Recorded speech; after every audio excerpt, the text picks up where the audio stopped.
Saya kan tinggal di masjid, jadi Ustaz sering saya didapati jam orang sholat di tempat saya tertinggal. Kadang bukan jam yang mendapat jamaah. Jadi jamaah tersebut memberikannya kepada saya karena saya tinggal di situ.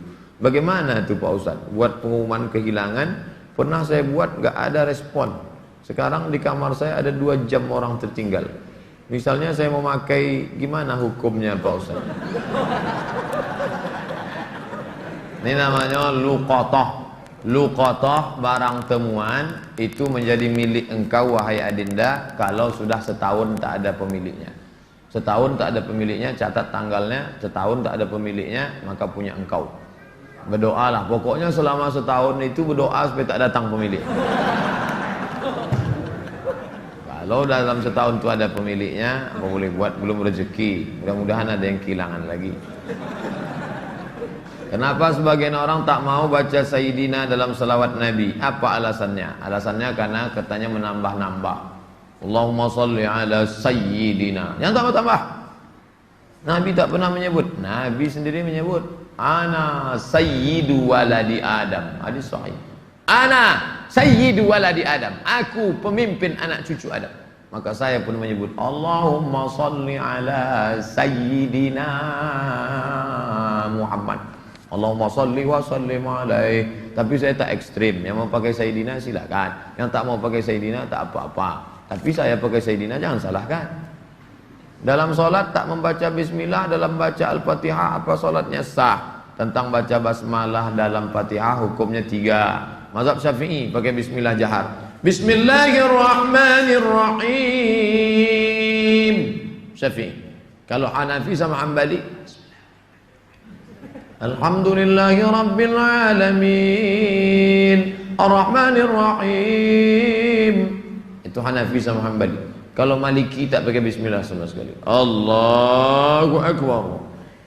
Alhamdulillahi Rabbil Alamin. Itu Maliki. Tak ada yang salah. Yang jadi salah di mana? Ketika masjid itu bermazhab Syafi'i, ente masuk petantang petenteng pakai bismillah. Di situ letak kesalahannya. Makanya ketika Syekh Abdul Rahman Sudes, Imam Masjidil Haram ke Istiqlal, dia pakai bismillah. Terkejut-kejut orang Jakarta. Pakai bismillah dia. Dia tahu Dr. Abdul Rahman Sudes dari Ummul Qura. Sebutkan, jelaskan ciri-ciri Khawarij. Apakah membid'ahkan amaliyah orang lain merasa diri paling benar merupakan ciri-ciri Khawarij? Yang memancing saya ngajak-ngajak mau mengkhawarijkan Salafi. Nanti setelah saya khawarijkan Salafi, direkam, diupload, habis itu habislah saya diserang Salafi. Baca aja lah buku saya itu baik-baik. Capek saya dah kelai-kelai itu.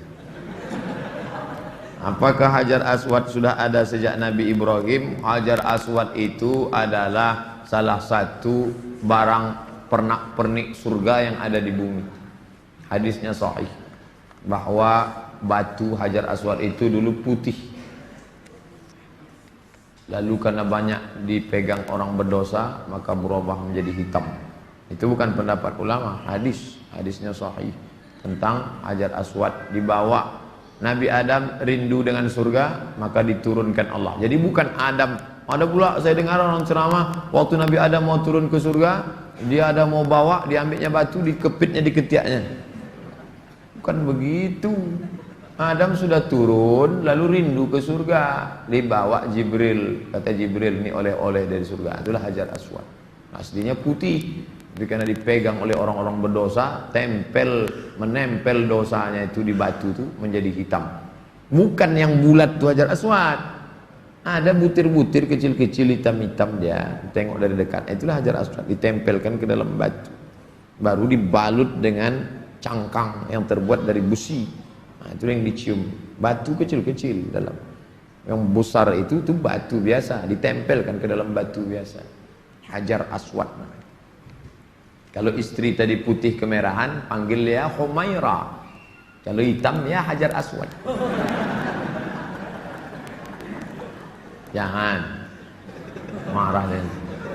Umur saya 24 tahun. Sekarang saya sudah kerja di perusahaan A. Saya baru diterima di perusahaan B yang merupakan pekerjaan impian saya.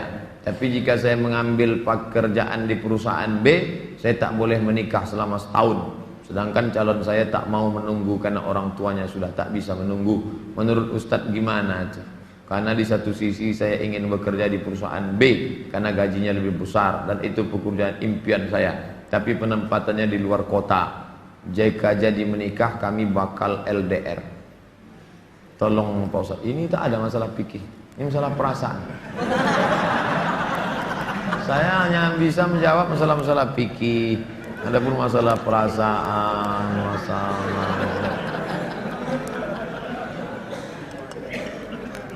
saya yang bisa saya jawab tuh halal, haram, makruh, mubah, rukun, syarat, wajib, sunat, sunat muakkad. Adapun masalah ini baiknya kalian duduklah musyawarah. Adinda, kita menikah ini kan saling pengertian. Aku kuliah pontang-panting mau kerja ini kerja kembali. Tolonglah kau pahami keadaanku sekarang. Kalau dari awal aja dia tak bisa ngerti kita, gimana setelahnya? Ini belum lagi menikah, main paksa-paksa, tak bisa. Ini dua makhluk yang berbeda. Walaupun sama-sama mau makan telur ayam, yang satu mata sapi, yang satu dadar, bisa berkelahi. Ini harus mengalah. Hari ini aku mata sapi, besok kau dadar. Ya, lama-lama yang mata sapi suka dadar, yang dadar suka mata sapi. Harus begitu. Nah, kan keperasaan juga ujung. Berapa menit setelah berbuka baru azan Pak Ustaz? Waktu azan itulah berbuka. Tengok definisi puasa. Imsakun nafsi, menahan diri, anil mahzurati, dari semua yang membatalkan puasa, min tulu'il fajri, dari terbit fajar. Terbit fajar itu azan subuh, ila ghurubis syamsi, tenggelam matahari, syafaq ahmar, azan maghrib. Hanya saja bagi muazin minum dia dulu. Muazin itu dianjurkan minum dia. Zahabadh dhama'u wa batallatil uruq wa thabatal ajru, baru dia azan. Allahu akbar, Allahu akbar. Nah, itu dah minum tuh. Kalau yang belum minum, Allah, belum minum. Apakah boleh kita makan setelah selesai, setelah Isya masuk? Yang penting batalkan dulu puasanya dengan minum kah, makan buah kah. Jangan makan es, karena usus itu kering. Knalpot yang kering panas disiramkan air es, mengelupas cat-catnya. Begitulah usus kita itu rusak. Maka yang paling bagus orang Mesir, korma kering, bukan korma yang basah, korma kering, pecah-pecah, buang bijinya, masukkan ke dalam, siram pakai air panas. Agak-agak 2 jam menjelang berbuka. Nanti menyatu dia. Diminum. Itulah yang paling bagus. Minum kesukaan Nabi, air korma. Minum air korma. Bagus, manis dia, maka usus kita awet. Apakah batal puasa mencicipi gulai untuk merasakan garamnya? Mazhab Hambali mengatakan tak batal, karena dia tak masuk ke rongga, tak masuk ke dalam, hanya di ujung lidah. Di ujung lidah ini ada perasa. Jadi teteskan. Maka tak batal, karena tak masuk. Habis dirasanya gini, habis itu diludahkannya boleh. Tak masuk ke sini, tak masuk. Mazhab Hambali, tapi saya tak mengamalkan. Saya tidak mengamalkan. Ini saya jawab, mana tahu nanti ada ustadz. Saya bilang tak boleh. Tiba-tiba ada ustadz yang mengatakan, oh tak tahu Ustadz Somad. Saya tahu, tapi saya tak amalkan. Kenapa? Membuka pintu celah. Saya tak menyalahkan Imam Hambali. Orang sekarang imannya tak macam Hambali. Asik mencicip aja dari pagi. Cicip. Ustadz, gimana cara menghafal Quran? Kami dulu aturan di Al-Azhar tidak pakai SKS, kuliah tak SKS, setahun dipaket 14 mata kuliah, 2 juz Al-Quran, tidak pakai SKS, tahun 1, tahun 2, tahun 3, tahun 4, 14, 2 juz. Jadi cara kami sebelum subuh dihafal dulu. Satu halaman. Sebelum subuh hafal 1 halaman. Nanti ke masjid, qobliyah subuh baru diulang waktu baca. tahiyatul masjid itu dibaca, maka lama sholatnya karena mengulang setengah, satu rakaat setengah diulang. Tahiyatul masjid, qabliyah subuh, duha, qabliyah zuhur, ba'diyah zuhur, dalam sholat zuhur, qabliyah asar. Nanti asar distorkan ke syekh. Biasanya di tiang-tiang syekh nunggu ngapal. Tapi yang mau menghafal ngantri panjang, nyetorkan hafalan. Tradisi itu tak ada di Pekanbaru. Kalau di Mesir menyetorkan hafalan ngantri menjelang asar sampai maghrib, menyetorkan hafalan setengah juz. 1 hari 2 hari, jadi 20 hari hafal 1 juz, 20 hari. Nah, baru waktu yang lain dipakai untuk menghafal. Ujian tak boleh bawa buku, masuk ke dalam hanya pena saja, bawa kertas tak boleh. Kalau ketahuan mencontek, ditangkap, bisa dicabut, deportasi. Jadi kalau sudah deportasi, putus beasiswa, pulang tak dapat tiket, diusir dari asrama, malu. Karena dulu sebelum berangkat udah kenduri motong kambing. Jadi tekanannya tinggi. Jadi ketika saya pulang, saya terapkan sistem itu, tak boleh nyontek. Semuanya menyontek. Akhirnya saya berpikir, saya gimana supaya saya buat 10 soal. Buat 10 soal, bagi. Boleh nyontek Pak? Silakan. Oh, kok lain soalnya? Baru tahu dia. Saya masih muda Ustadz, ya, kelihatan dari tulisannya. Saya menyukai seorang akhwat. Alhamdulillah. Sempat antum suka ikhwan? Masuk antum yang 144 di. Apa yang harus saya lakukan Pak Ustadz? Kalau untuk meminang sekarang saya tak bisa karena masa kuliah. Saya nggak mau pacaran, tapi saya takut nanti akhwat yang saya suka ini diambil orang. Apa yang harus saya lakukan Pak Ustadz? Antum datang ke orang tuanya, Pak, saya mau minang anak bapaknya. Kapan kau nikah? Ya setelah selesai kuliah lah. Semester berapa sekarang? Baru daftar Pak.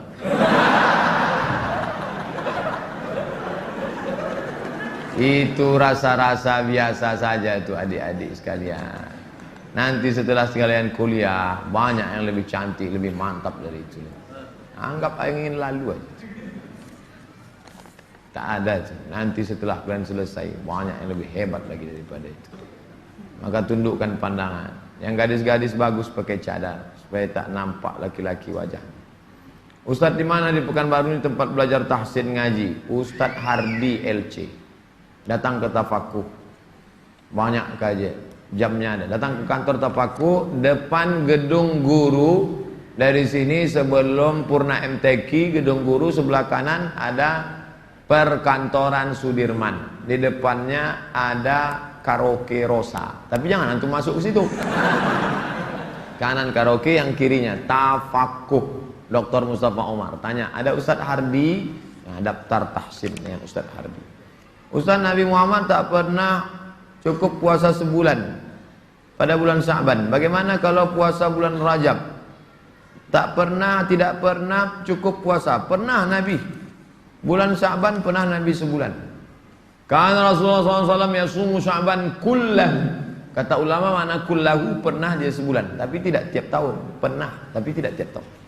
Bagaimana dengan Rajab? Rajab bagus. Mana dalil puasa Rajab? Wa minal hurumi fasum, berpuasalah engkau di bulan-bulan haram. Bulan haram itu Zulqa'dah, Zulhijjah, Muharram, Rajab. Dalilnya umum. Ustadz, gimana biar istiqomah sholat di masjid? Begitu sedengar azan langsung bangkit. Karena waktu azan berkumandang setan lari tunggang langgang. Wa 'alaiha duratun, sampai terkentut-kentut. Begitu terdengar azan, Allahu Akbar, Allahu Akbar, bangkit langsung berangkat. Jangan antum santai nanti aja lah nunggu iqamat. Oh enggak, langsung berangkat, langsung ke masjid. Intizarus shalah ba'da shalah, menunggu salat. Paksa-paksakan sampai dia mendarah daging sehingga kalau tak salat meleleh air mata antum. Itu baru terasa manisnya salat jamaah. Apa saja penyebab rezeki dihambat Ustaz? Kami sudah kerja potong panting tapi hasilnya selalu kurang, malah hutang tambah banyak. Banyak berdoa kata Nabi pada orang yang dililit utang, Allahumma inni a'udzubika minal hammi wal hazan wal ajzi wal kasal wal jubni wal bukhul wa dhala'id daini wa ghalabatir rijal. berusaha. Kalau engkau belum diberi Allah, husnuzan pada Allah. Tak sulit bagi Allah menyehatkan Ayub, tak sulit bagi Allah menyelamatkan Yusuf, tak sulit bagi Allah membuat Ibrahim punya anak Ishak, tak sulit bagi Allah menolong Muhammad sallallahu alaihi wasallam. Dia hanya ingin menengok engkau terus berusaha dan berdoa. Bagaimana hukumnya dalam perjalanan menuju kajian Ustadz? Kami melaksanakan sholat maghrib di jalan. Setelah selesai sholat kami tak berzikir dan langsung melanjutkan perjalanan. Bagaimana itu Pak Ustadz? Sambil naik kendaraan tuh kalian berzikir. Subhanallah, subhanallah, subhanallah, subhanallah, subhanallah, subhanallah, subhanallah. Alhamdulillah, alhamdulillah, alhamdulillah. Tet, subhanallah. Alladzina yazkuruna Allah qiyaman, berzikir waktu tegak, wa qu'udan, waktu berjalan, waktu duduk, wa ala junubihim, waktu berbaring. Zikir tak boleh putus. Karena mau cepat takut terlambat. Assalamualaikum warahmatullahi wabarakatuh. Tetap ba'diyah rawatib. Habis itu berzikir. Tak ada halangan.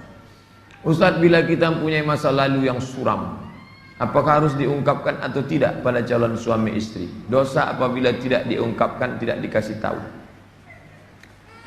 Ada keterus-terangan yang membuat hati orang luka. Tapi ada suatu yang antum sembunyikan bisa berefek hukum.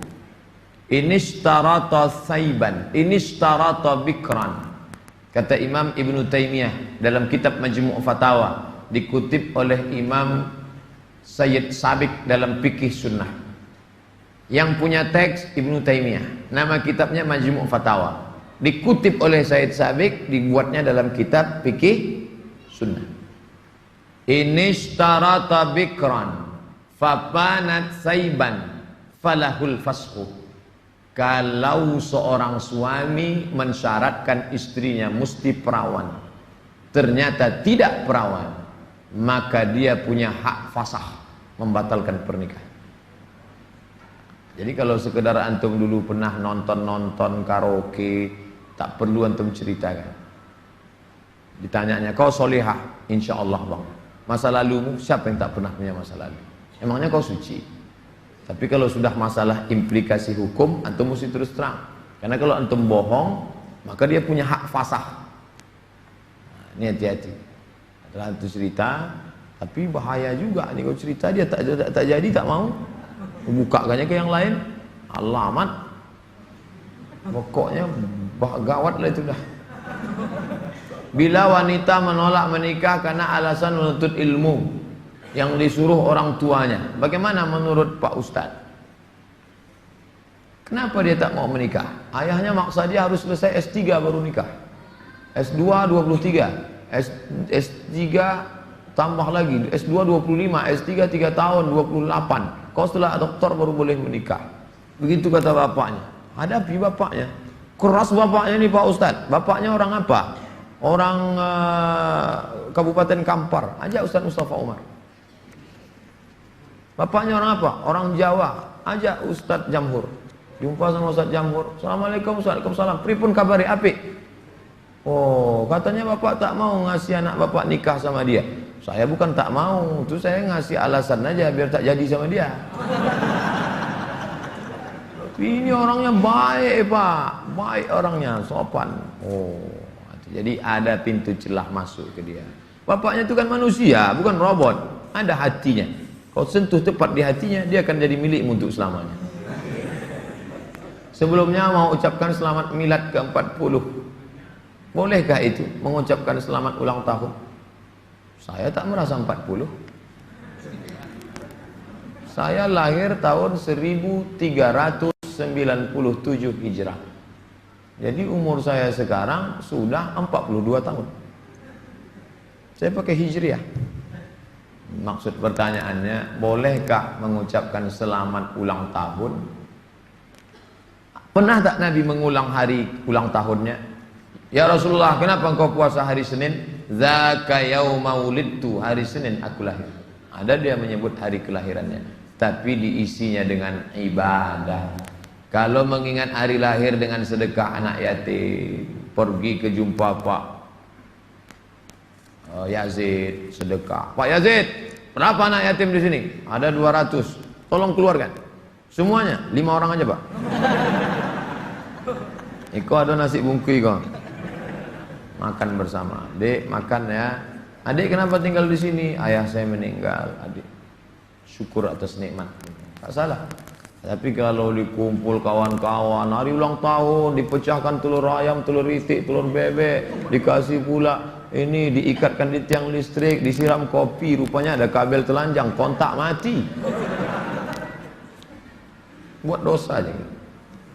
Saya punya teman, suka sekali berjudi, sudah berkali-kali saya nasihati, tak juga mau berhenti. Saya suruh teman lain juga tak mau. Bagaimana cara menyadarkannya Pak Ustaz? Panggil polisi. Angkat. Banyak jamaah kita polisi. Nanti saya kasih nomor. Jamaah kita banyak polisi. Saya kasih nomor. Di mana dia selalu main? Dia tangkap. Yang narkoba tangkap. Ada cerita. Kertas terakhir. Boleh sholat berjamaah di masjid agak jauh dari rumah, tapi musola lebih dekat dari rumah kita. Bagaimana yang lebih baik? Kalau di masjid yang jauh itu engkau pergi karena ada pengajian Ustadz Mustafa Umar, ada pengajian Ustadz Mawardi Muhammad Saleh, tapi masjid yang dekat tetap ada sholat berjamaah, boleh. Tapi kalau sampai masjid musola yang dekat rumah tak ada orang sholat berjamaah, istahwadan alaihimus syayatin, sekeliling kampung itu diganggu setan. Musola, surau, langgar, masjid yang sudah dikomitmen sholat berjamaah, tiba-tiba tinggal tak ada berjamaah, istahwadat alaihimus syayatin. Nah, jadi perhatikan baik-baik. Pak Ustadz, memang di situ tak ramai, tapi pasukan inti adalah. Oke, tak masalah. Antum pergi ke masjid sana karena ada pengajian di situ. Tapi kalau sampai kosong, antum yang azan di situ, antum azan sholat dulu, selesai sholat baru pergi ke sana. Azan subuh sudah siap di masjid musola. Kita sholat sunat fajar di rumah. Siap sholat sunat baru kita ke masjid. Apakah sah sholat? Apakah sholat sunat kita itu sholat sunat di rumah? Rumahnya dekat. Tapi kalau rumahnya jauh, sholatnya di masjid. Nabi sholatnya kan di rumah. Nabi itu jarak dia 22 meter. Dari mimbar Nabi ke dinding kamar Nabi 22 meter. Kita berapa kali belok? Terakhir, apa boleh sholat tarawih di masjid jauh dari rumah kita, sedangkan masjid musola ada dekat? Sama jawaban macam tadi. Ala hazihin niyah. Al-Fatihah. A'udzubillahi minasyaitonirrajim. Bismillahirrahmanirrahim. Alhamdulillahi rabbil alamin. Ar-Rahmanirrahim. Maliki yaumiddin. Iyyaka na'budu wa iyyaka nasta'in. Ihdinas siratal mustaqim. Siratal ladzina an'amta 'alaihim ghairil maghdubi 'alaihim waladdallin. Amin. A'udzu billahi minasyaitonir rajim. Bismillahirrahmanirrahim. Alhamdulillahi rabbil alamin. Wassalatu wassalamu ala asyrafil anbiya'i wal mursalin wa ala alihi wa sahbihi ajma'in. La tada' lana fi maqamina hadha wa fi sa'atina hadhihi dhanban illa ghafartah, wala hamman illa farajtah, wala dainan illa qadaitah, wala dainan illa qadaitah. Segala hutang kami bantu kami melunasinya ya Allah. Wala mumtahinan illa najahtah. Saudara kami yang sedang ujian pekerjaan, ujian masuk perguruan tinggi, luluskan ya Allah. Wala aziban illa zawwajtah. Yang akan menikah, mudahkan urusan pernikahannya ya Allah. Wala maridan illa syafaitah. Yang kau uji dengan penyakit, sembuhkan, sehat dari penyakitnya ya Allah. Wala mayitan illa rahimtah. Yang meninggal dunia, curahkan rahmat dan kasih sayangmu pada mereka ya Allah. Allahumma khtim lana bi husnil khatimah wa la taqtim alaina bi su'il khatimah. Allahumma ja'al akhira kalamina 'inda intihai ajalina. Jadikanlah akhir kalam kami ketika ajal kami sampai. Qaula la ilaha illallah. Rabbana atina fid dunya hasanatan wa fil akhirati hasanatan wa qina adzabannar. Sallallahu ala sayyidina Muhammadin wa ala alihi wa sahbihi wasallam. Walhamdulillahi rabbil alamin.